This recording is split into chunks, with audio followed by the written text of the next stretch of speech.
You're listening to the Big Cast, your source for the latest in financial technology. Brought to you weekly by the Best Innovation Group, with your hosts, John Best and Glenn Sarvati. Welcome to another edition of the Big Cast. My name is Glenn Sarvati on behalf of the Best Innovation Group, where we like to do cool things with financial technology for credit unions, for fintech firms, etc. And we have every intention of continuing to do that through the new year in 2025. Let me just start by saying Happy New Year. It's been a 2-week break between episodes, and it feels like yesterday and forever ago at the same time. I'm not really sure how that works out, but we're starting off the year with a conversation that I really found insightful with a gentleman that I first met back in September on the Finovate stage, Steve Ryder, who's the president of Bankography, and has a ton of data around branches and branch locations and branch concentration. There's a lot to unpack here. As I'm sure you are aware, the number of branches in the U.S. is declining, but you scratch below the surface of that headline and the story is a lot more complicated than that, and I think it's an important story, and we'll be getting to that in just a few seconds. As always, just want to remind you, you can find out more about the Best Innovation Group by checking out our website, big-fintech.com. Let's just catch up with a couple of headlines before we jump into the other things. First off, I also mentioned that next week we'll be having our annual beginning of the year predictions episode, looking at what we expect to see happening throughout 2025. Joined with our usual esteemed panel, John Best, along with our friends John Janklius and Ann Legg. So we'll be recording that one soon. Be curious to hear any thoughts you have either before or after that episode, but definitely do check in with us next Tuesday. That would be January 14th, where that one will be dropping as well.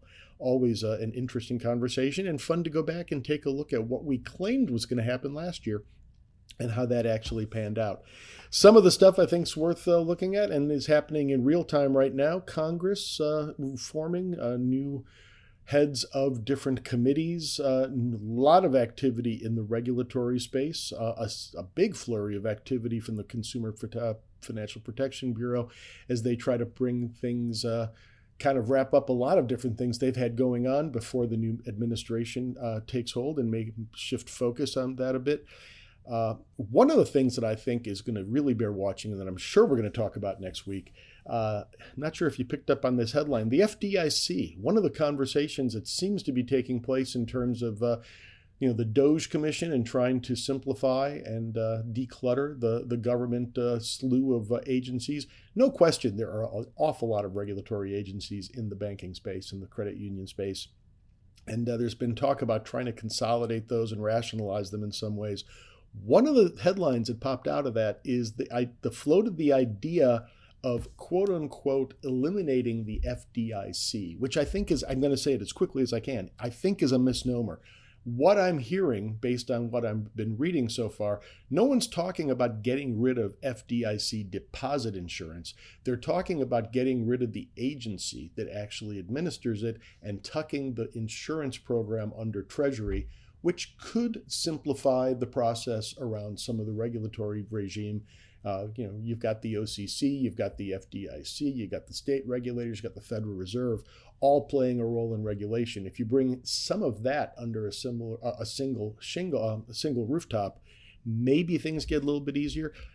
I personally think that's about the dumbest thing you can do that I've heard yet in terms of ideas coming out, in terms of doing anything that even smells like the FDIC is being messed with. That is a bedrock piece of kind of foundation for financial stability and trust in the financial system.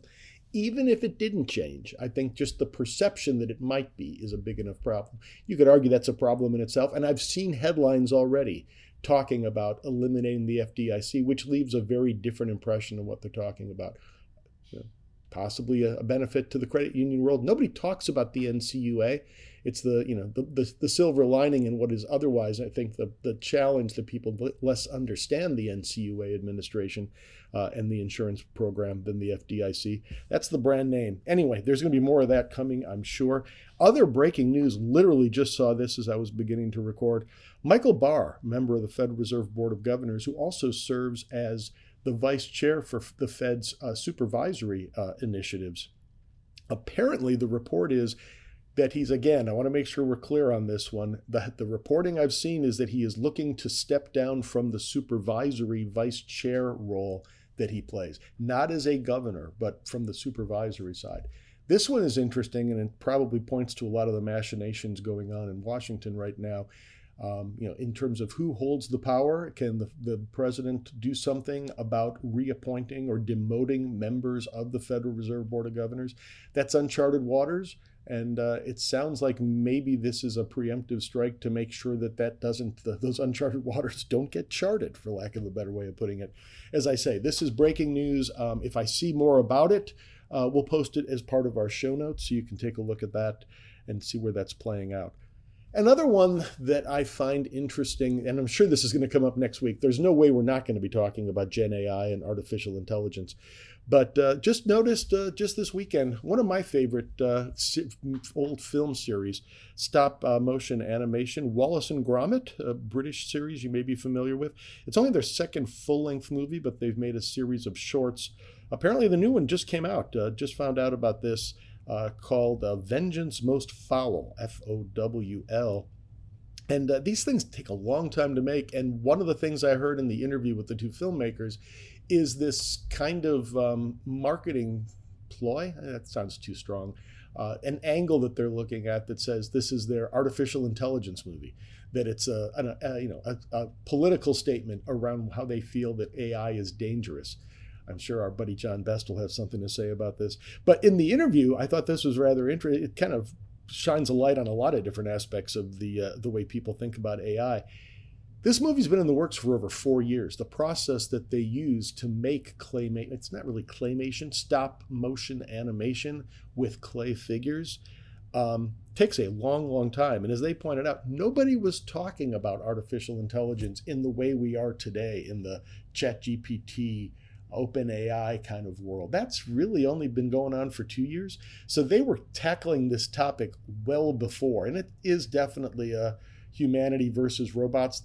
That's been going on, all the way back to, probably before the 20th century in terms of those conversations. The plot has to do with a garden gnome that goes rogue because somebody hacks into the computer system. It was already a robotic garden gnome, and then somebody gets in and starts causing it to go off in different directions.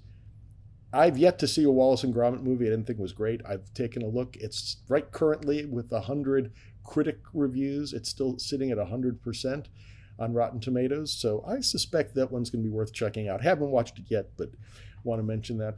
The first time we ever reviewed movies was about a year and a half ago in summer of 2023 when I stumbled on one called The Bank of Dave that I thought was a clever take on, it was at the end of the day just kind of a typical lighthearted romantic comedy, but it was based on somebody in England looking to start up a bank in a struggling lower income community and the regulatory hurdles they ran into. And we cover that in more detail, and I'll post a link to that earlier one. Clearly it did pretty well. It's been posted on Netflix and available here for some time, although it's a very British film. But the same basic stories apply here as well. And there's a Bank of Dave 2 coming out on January 10th. So it may actually be on Netflix already by the time you listen to this. That's not one I was expecting to see a sequel on. And to be perfectly honest, I'm not quite as optimistic that it's going to hold up to the level of Wallace and Gromit. But the new one, the Bank of Dave 2, is titled The Lone Ranger. And it kind of extends the story to, now that the Bank of Dave has started, that he's taking his fight on to the efforts to work against payday lenders. Again, stuff that we talk about all the time, and it's kind of interesting to see it put into a very kind of mass market kind of warm and fuzzy approach to movie making. So we'll take a look at that one too, and we will continue the series of the Big Cast movie reviews as we have the chance. A little bit more coming up on the M&A world that I'll save until after this, because I really want to get to this interview. Like I said, great stuff about branches and tons of really good data. If you don't have data, it's just vibes, as our buddy Steve Ryder says here, president of Bankography. Let's have a listen.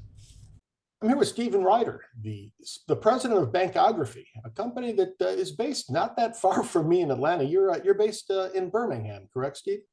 Yes, correct. We're neighbors. And yeah, with the, a little bit of a long commute, but not too bad, about 2 hours. But and you've been around for some time, but I just became familiar with your company when I saw you at Finovate back in the fall. So maybe we just kind of start the story there. I thought you did a really good job. Bankography is a solution for branch analytics. And you pretty much acknowledged right out of the gate, you kind of get the elephant in the room out, that branches aren't thought of as real cool these days, but they still play a pretty important role. Can you say a bit about that? Yeah, exactly. And if you recall, and first off, appreciate the opportunity to join with this morning. But yeah, if you recall, I began the presentation at Finovate with the question to the audience: how many of you still use branches? And of course, the answer is a derisive, not many. Why would I use branches still? But we have to remember that we work in the financial services industry, right? We understand all the sophistication and all the products and all the channels and all the advanced ways we can communicate with our financial institution. But for a lot of consumers, finances are intimidating. They're complicated. They're challenging. And they still want face-to-face guidance for how they handle their finances, or they simply want face-to-face experience of kind of knowing where their money is. And so they continue to use branches. They're not as glamorous or as sexy as a lot of the alternate channels that we've seen introduced in recent years, but they still play an absolutely vital role, not only in fulfillment of customer wishes, but also in simply building awareness for the bank or credit union. Yeah, and I did some research recently that I think kind of corroborates that. Dude, obviously your message came across very well because you won Best of Show. So that tells you that even though people in the audience weren't using branches, they certainly understood the value proposition. But I'm one of those people that probably, part of it's because I only live about 3 blocks from my branch, but I'm probably in there almost once a week, usually to deposit a check, because they tend to be, kind of the size that causes a little bit of problem on remote deposit capture. And the other place that I see a lot of activity is around small businesses. I mean, it seems like, most, there is a little bit of that stereotype that, some of the consumers that are in, or maybe on the older side, but I see some, younger folks often kind of dealing with, daily receipts, replenishing the cash drawer, et cetera, et cetera. And there's a steady stream, particularly in the drive-through. Is that something you see as well on the small business side? Absolutely. And it's a key point you raised, because the median profitability of a small business client is usually about 6 to 10 times the median profitability of a consumer client at the same institution. So I often say it doesn't matter how many people use the branch, it matters which people use the branch. And we can mock a little bit, self-mock, those of us who are, shall we say, more tenured in our careers. but the reality is that financial holdings are also typically positively correlated with age. And so I'll meet with a CEO, and the CEO will say, my 25-year-old daughter hasn't been to a branch in her life. And I like to remind you, your 25-year-old daughter carries $72.14 in her checking account. That's not who's paying the bills. And it's often for banks and credit unions, their disproportionately large depositors are, as you alluded to, small businesses that are highly profitable and conservative saving later in life consumers who, again, very deposit laden, very liquid, and big profit contributors. That's a really good point. And maybe this is just a good opportunity to kind of let people know a bit more. Bankography, is it an on-premise tool? I'm not exactly sure. Site license, I guess, but it's an analytic tool to basically show the profitability of a region effectively. So you can use it as an analytics tool to look at individual branch value propositions based on the demographics, potentially for mergers and acquisitions, new branch openings. Am I doing you justice there? Yeah, and we work in 2 different formats at Bankography. We provide traditional consulting advisory services around branch planning, right? So you present us a challenge anywhere from, I want to open my next branch at 20th and Main Street. What are the implications of that? To, I want to examine my entire network across 5 states, and where do I open and where do I close? But Bankography Plan, that we shared with you and many others at Finovate, is basically a branch planning in a box, kind of do-it-yourself software tool that allows the user to type in an address and define a trade area, say a radius or a polygon, and retrieve an array of information about that site. And to the point that points that you and I were just discussing, right? Demography is key in determining the probable success of a branch. And so for some institutions, your value proposition may be targeted towards, say, affluent seniors. And so if the market is a bunch of younger, transitional, just out of school renters, and maybe a good market for somebody, but it's not for you. And another institution may be really looking for those pockets of small business concentration. And yet another may have a fee-driven approach that really relies on a mass market audience. So first you need to understand the demographic environment, if that's aligned with your institution's value proposition. Then we layer in the competition, right? Because given two equal markets, say each with $1 billion in demand, but one where I'm one of 5 competing branches and one where I'm one of 15 or 20 competing branches, I'd rather be in the former than the latter. And then finally, I'm a big believer that nothing really matters in financial institution projections until you drive to a full pro forma balance sheet and income statement, right? It's all just vibes unless you can bring your CEO financial statements to say, okay, if I deploy this branch here, or if we merge XYZ institution into ours, what are the financial implications? And Bankography Plan takes you all the way down to that final income statement and summary measures such as internal rate of return, years to break even, return on liabilities, and so on.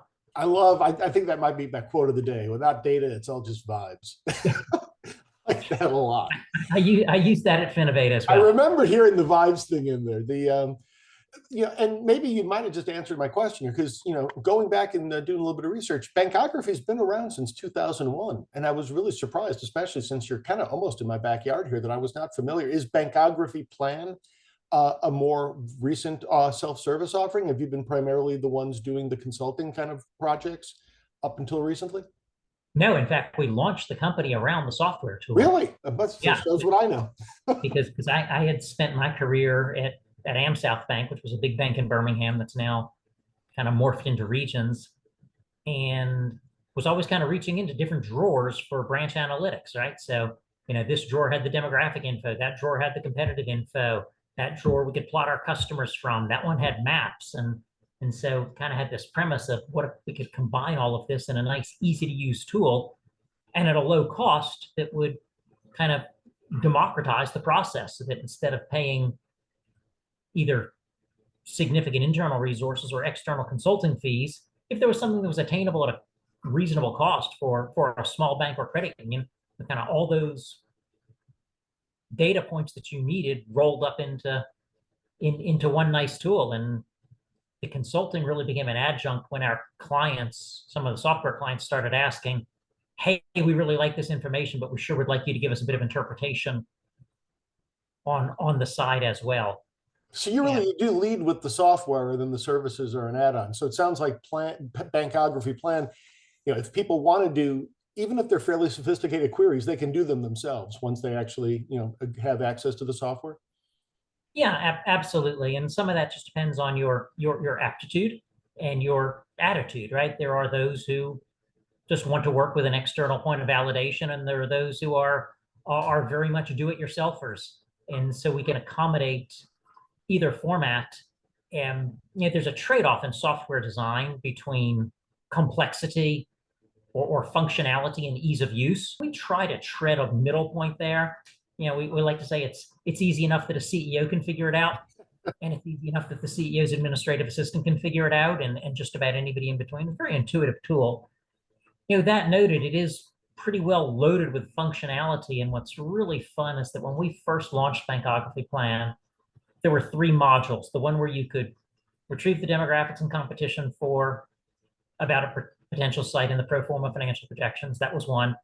A second where you could plot the networks of any bank or credit union on a map.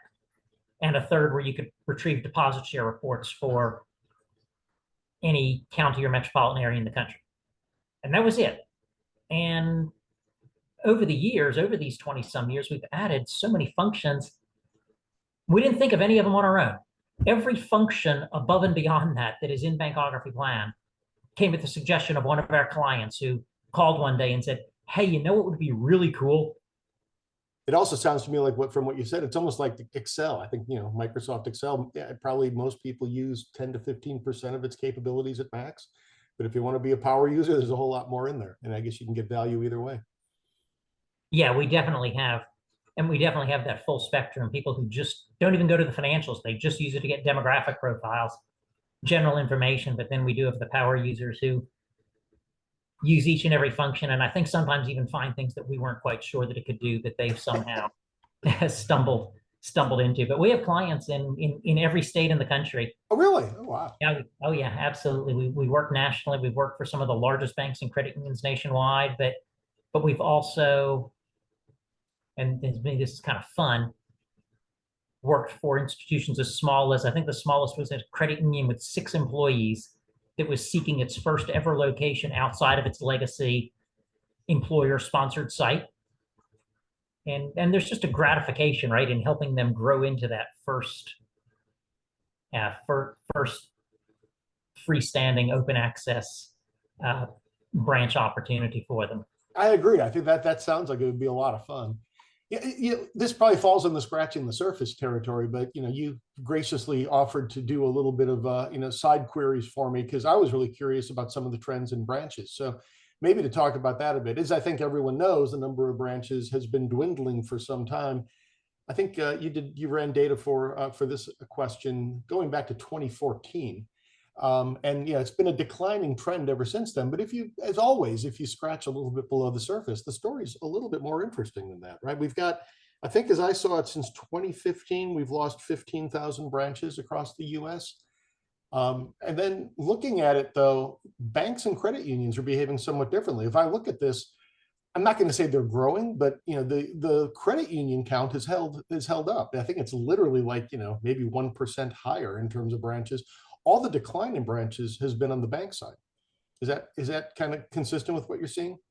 Yeah, absolutely. And a couple of reasons for that. So first off, so much of the decline on the bank side is not about a reduction in places where you can bank. It's a reduction in options at a given place. And what I mean by that, let's go all the way back to the financial crisis, 2009. And Wachovia had acquired World Savings, and then Wells Fargo acquired Wachovia. Well, there were street corners in Houston, Texas, where there was one branch of each of those 3 institutions.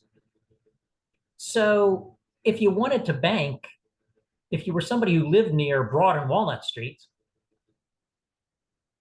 it's a Philadelphia reference, not Yep, I know it.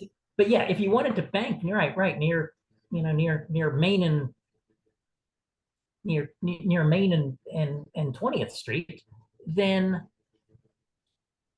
you could still bank there. It's just that Wells Fargo wasn't going to give you 3 different places on 3 different street corners to walk into, to choose among. And so much of that, and of course, in your market in Georgia, had the big SunTrust BB&T merger into Truist. So much of that branch count were these direct overlaps within half a mile of one another. In fact, in the 10 years after the financial crisis, we estimated nearly 2/3 of all closures were post-merger efficiency rationalizations. Of course, credit unions being smaller to begin with, not having these nationwide footprints, didn't have those large overlap in-market efficiency-driven mergers, so they didn't see the closure from that standpoint.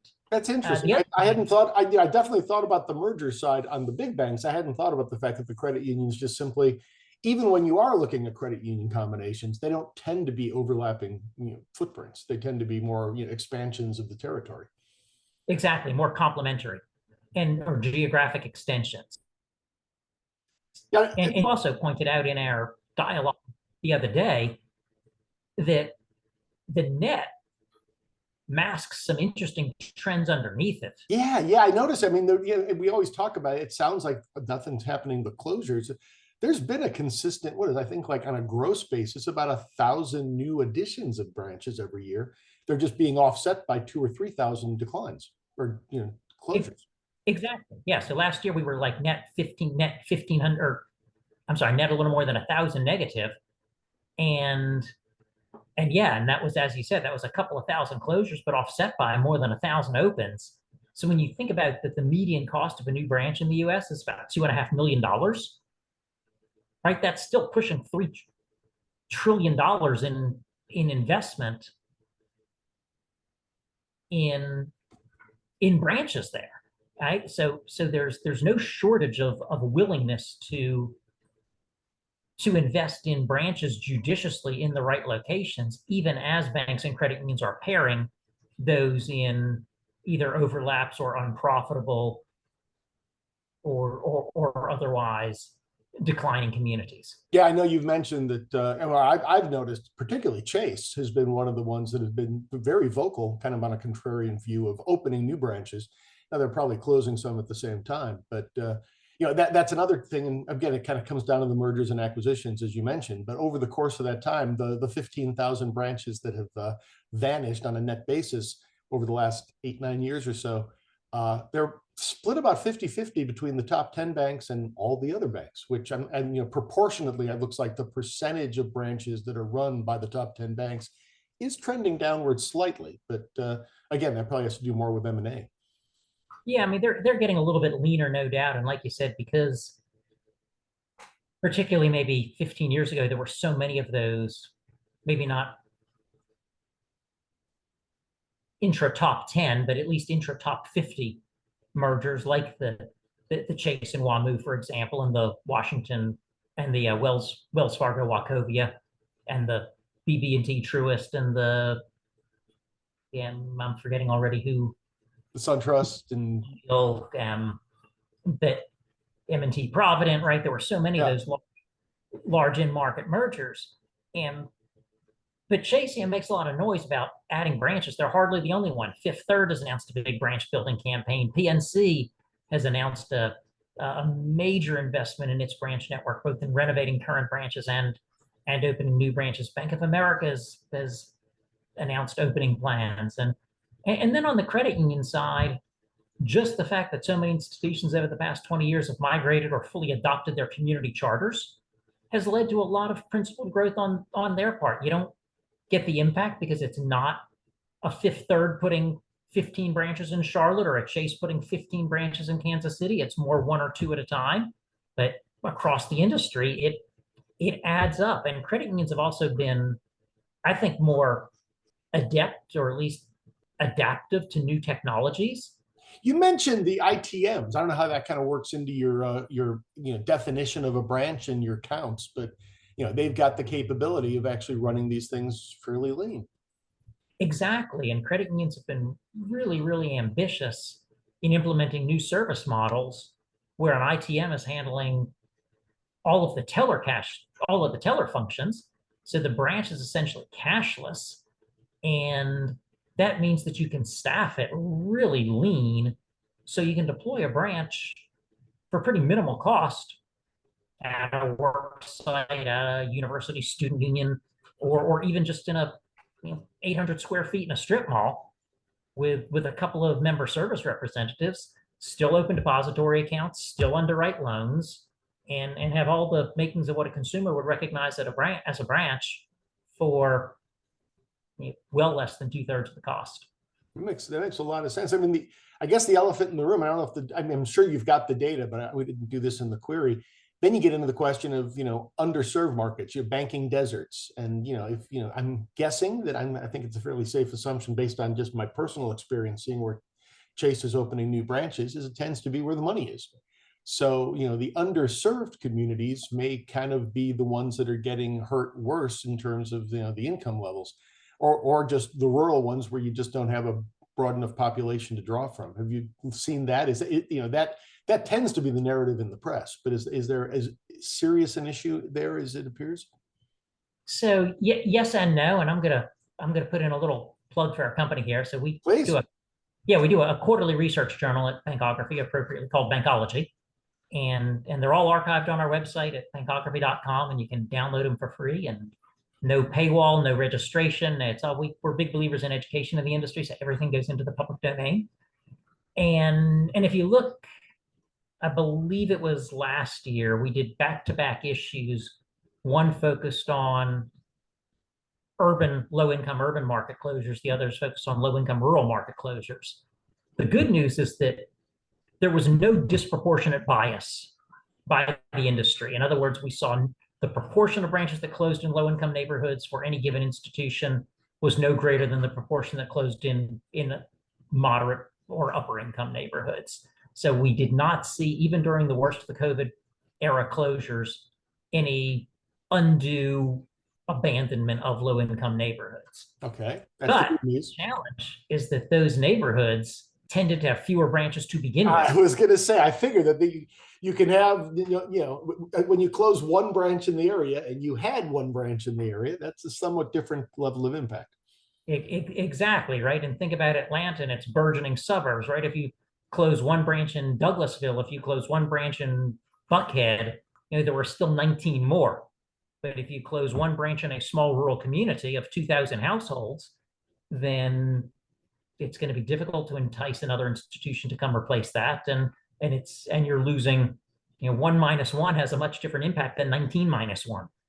So both are troubling situations, whether it's the dearth of rural banking options or urban banking options.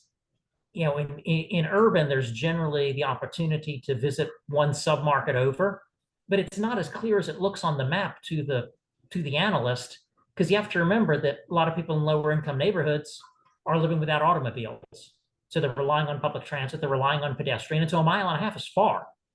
I can't wait to get into these bank. I was not aware of those being out there. I got to dig in, because that's exactly the kind of stuff I love to see.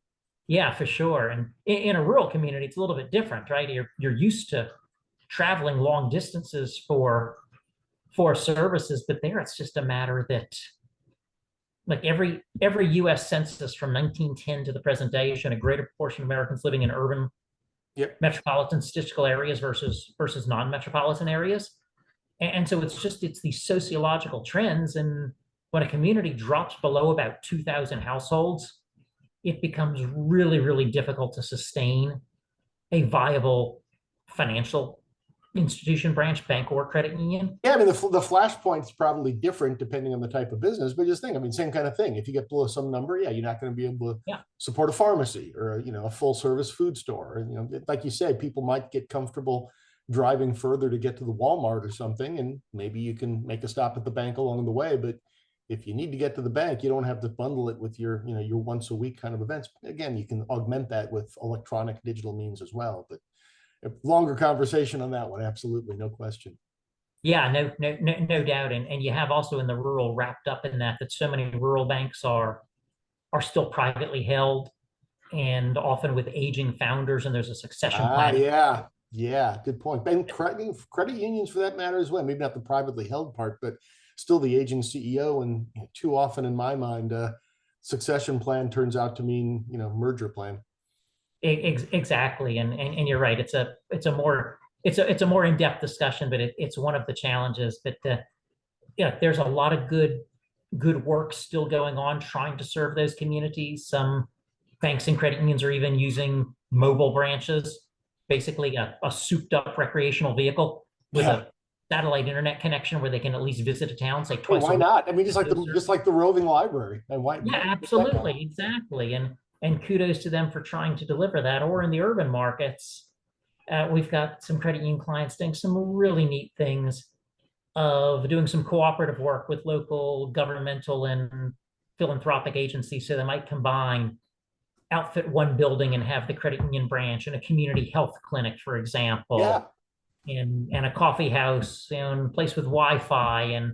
And so there is some good work certainly being done to try to mitigate the loss of branches in those, what we hope don't become banking deserts. With the new administration, I think we all expect a shift in the regulatory landscape and maybe some more relaxed kind of oversight. And I'm thinking particularly from an M&A standpoint, which would seem to play into bankography and a lot of the value proposition that your tool brings. Asking you to look into your crystal ball, I don't think that's necessarily part of your charge, but do you expect to see more demand? What do you think about the M&A landscape coming forward? I'm thinking that, again, whether it's the big guys or the smaller guys, I got to assume we're going to see some more combinations. Yeah, and look, certainly there's a regulatory component to that. Of course, there's also an interest rate environment component to that. Yep. as far as, and so a lot of that is, I think, external to regulatory forces, more just about the underlying economy, what the M&A environment is going to bring. But I do think we will continue to see, particularly in that middle tier, right, those regional banks in the 10, 20 million finding they don't have the scope and scale to go it alone at the size they want to be. And so we're going to see those combinations, try to get north of 50 million. The grand irony, there's not a lot of evidence that they pick up that much in efficiencies at that level, that they keep chasing that proverbial windmill. But to me, what continues to be a really interesting issue going forward is the credit union bank merger landscape. Yes. And you find the arguments may not be quite the same as you'd expect, because so many bank trade organizations are against that. But of course, one of the groups that's for that are these small local bank owners who say, I'm going to get a better price if I can have 10 bidding on my product than 5. That's been my point all along. Why would you not want greater demand? If you're looking to sell something, you want more buyers. Exactly. If you have a garage sale, wouldn't you rather have 40 people in your backyard than 20? Or if you put something on eBay, 10 bidders versus 5, and so that's. But regardless, Bankography Plan is a really neat tool to help in the merger valuation, because you can even enter credit union bank combinations. But we designate one the surviving institution and one the merging institution, and it'll actually tell you how many branches you have within a given radius of one another that you get to specify. So, I have 12 branches. This institution has 9 branches.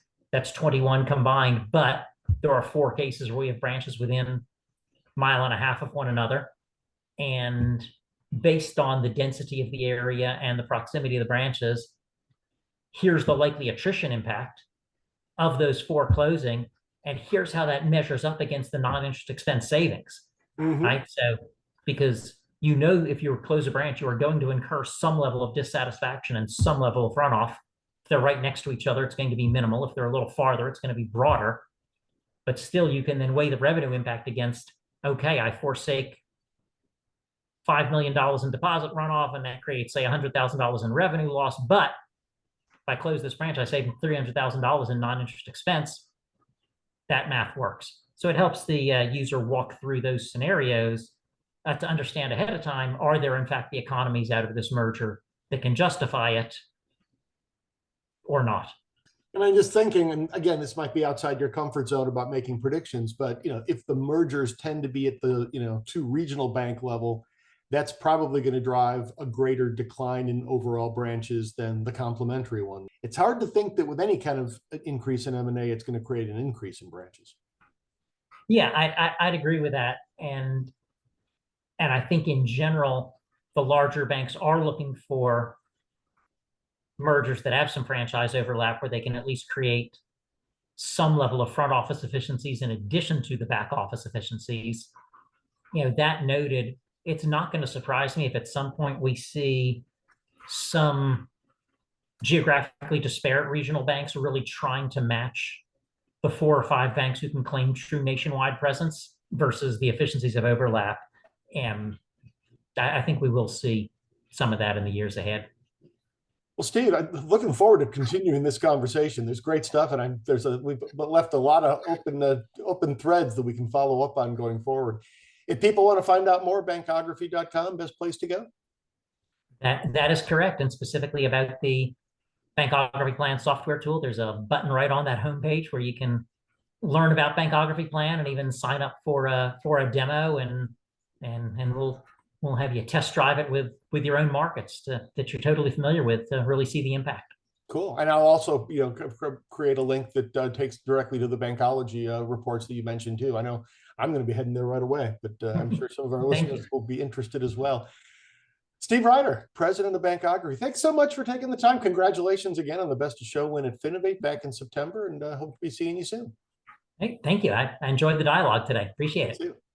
A couple of things that come to my mind listening to that. When we talk about kind of the roving branch in an RV or something like that, it reminds me of a different form of shared branching. Well, we know that there's the shared branching here in the U.S. around co-op, where people can, credit union members can go to other credit unions in the participating network to execute branch transactions.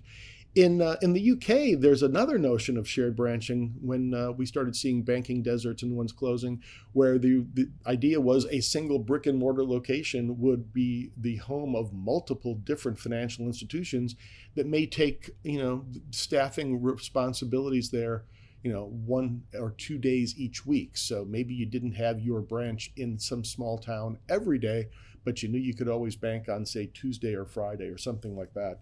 Shared branching, I think, is another conversation we'll be having more about in the not too distant future. But the other thing I thought I'd mention before we finish up, another piece of news that popped up, and we talked about this in the interview with Steve Ryder, the whole kind of hubbub around credit unions merging with, acquiring banks. One of the ones here in my home market of Atlanta Postal Credit Union, just at the very tail end of the year, announced they'd called off their merger with Affinity Bank that they had announced back in May. Don't have all the details on this one. The quote in the press release said they called it off after regulatory discussions. Not exactly sure what that means, if that had to do with more the concern about the ability to absorb the institution. Just by means of size, we're talking about a $2.4 billion credit union, Atlanta Postal, trying to acquire an $870 million bank. Relatively small in the grand scheme of things, but you're talking about increasing overnight by a factor of a good 25-30%. That could have been part of the problem. Could have been to do with the fact that there's still the noise around bank credit union combinations. Don't know. But I will point out that, again, kind of the conversation we were having with Steve, the stock was trading at $17.50 when and this is a public, Affinity Bank, despite being pretty small, is a publicly traded bank, was trading at $17.50 when the deal was announced. It shot up immediately to $21 a share and pretty much stayed there all the way until the deal was called off. And guess what? It went back to $17.50. So that's what, $3.50 per share. A good 20-ish, a little under 20% of the value that was basically being tied to that.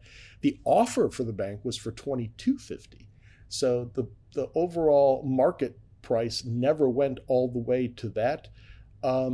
And which says maybe there was always some question of whether it was ever actually going to close. But we'll be following up with that one. I'm curious. We hear a lot about the announced mergers of banks and credit unions. Here's one that it didn't actually happen. I'd be curious to see if someone actually bothers to go back and decrement what was supposedly, and probably still was, a record-breaking number of bank credit union combinations, which was still only in the 20, 23 range, something like that.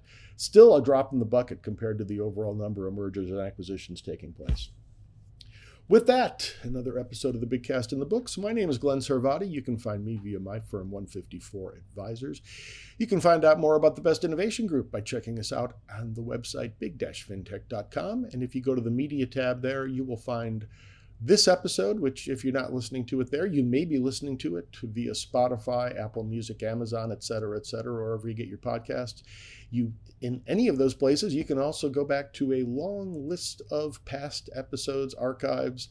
As I mentioned, we'll put the one with the Bank of Dave in our show notes. If you check out the show notes, we've got some other good stuff that I think is very much worth your checking out, including that Bankology research journal, with a couple of really important articles about the branch networks that I think you'll find interesting as well. You can always check us out on LinkedIn as well. Myself, the Best Innovation Group, our Grand Poobah, John Best. And we are making our best efforts as a New Year's resolution to get more involved on Blue Sky, too. So you'll be seeing us there as well. As I said, next week, our predictions episode with John Best, John Janklius, and Ann Legg. Hope you'll join us then. New content dropping every week here on the Big Cast on Tuesdays, typically. As always, we thank you for listening.